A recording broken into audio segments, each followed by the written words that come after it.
هم 3 نقط يعني محتاجين ان احنا نتكلم فيهم بمنتهى الراحه يعني وبالهدوء يعني احنا جايين النهارده بجواب بعتناه لاتحاد الكوره، تمام، والناس ردت علينا بجواب تاني وقالت ان في جلسه استماع يوم الاحد الساعه 12، وبناء عليه احنا جينا في الميعاد. فوجئنا امبارح ان هم بيحددوا الاطراف مين اللي يبقى موجود. ده طبعا مخالف للائحه والقانون والدستور وكل حاجه. فجينا بجواب رسمي مفوض من النادي الاهلي بمين يحضر، اوكي، وبالتالي جينا في نفس الميعاد اللي احنا متفقين عليه واللي اشاروا اتحاد الكره في خطابه.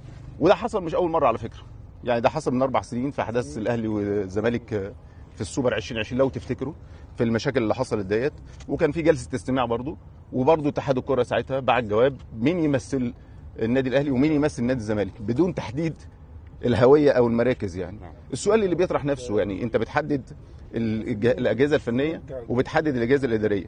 طب سؤال، امبارح انا كان عندي ماتش مثلا، ماذا لو تمت اقاله مثلا الجهاز الفني بالكامل والجهاز الاداري بالكامل، مين اللي يبقى موجود؟ محمود وفا واحمد مجاد مثلا، مين اللي يبقى موجود في الاستماع؟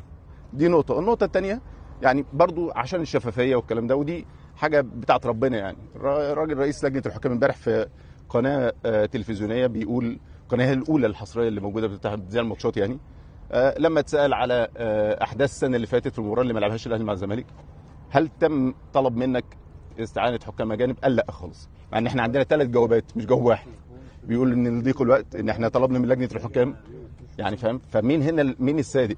تمام. موقف الاهلي له مجلس اداره يعرف يجيب حقوقه كويس بمنتهى الوضوح ومنتهى البساطه يعني. شكرا.